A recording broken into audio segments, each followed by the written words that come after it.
দুকেটির প্রতারণার শিকার ইসকন, ধর্মীয় বই কেনার বরাত দিয়ে প্রতারিত। ইসকনকে বই বিক্রির বরাতে পেতে কারসাজি, বরাতের থেকে কম বই দিয়ে বেশি বিল। কিভাবে প্রতারণার শিকার, কি জানা যাচ্ছে, কি অভিযোগ ইসকনের, ডিটেল জানাবে অমিত, রয়েছে আমার সঙ্গে। অমিত, দেখো, ধর্মীয় প্রতিষ্ঠান ইসকন এবার প্রতারণার শিকার হয়েছে। 2 কোটি টাকা প্রতারণার শিকার হয়েছে ইসকন। কারণ ইসকনের তরফে ধর্মীয় বই কেনার জন্য একটি সংস্থাকে বরাত দেওয়া হয়েছিল। সেক্ষেত্রে দেবরাজ ভট্টাচার্য নামে একজন সাপ্লাইকারী, তাকে ইতিমধ্যে সেক্টর শহরে থানা গ্রেপ্তার করেছে।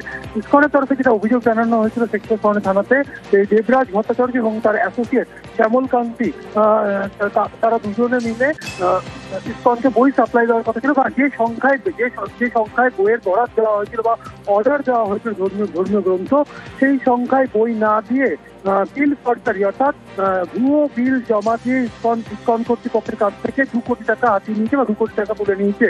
ইসকনের যে অডিট হয়েছিল সেই অডিটে এই গরমিল সামনে আসে। এরপরই সেক্টর সোয়ানি থানাতে কিন্তু অভিযোগ জানানো হয় এই দেবরাজ ভট্টাচার্য এবং তার অ্যাসোসিয়েট শ্যামল কান্তি মণ্ডলের বিরুদ্ধে।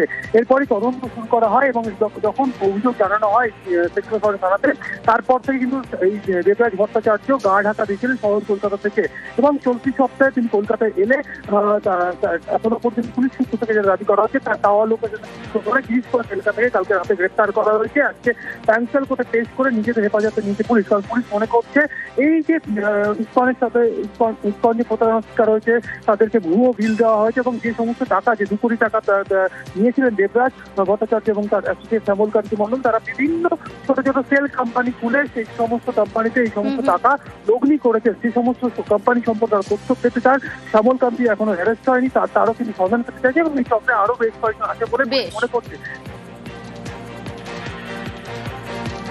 2 কোটি টাকা আপনি আত্মসাৎ করেছেন, এরকম ভুল খবর। এটা আপনার যে বই দেওয়ার কথা ছিল সেই বই আপনি দেননি, কিন্তু ফর্জ বিল বানিয়ে 2 কোটি টাকা নিয়েছেন।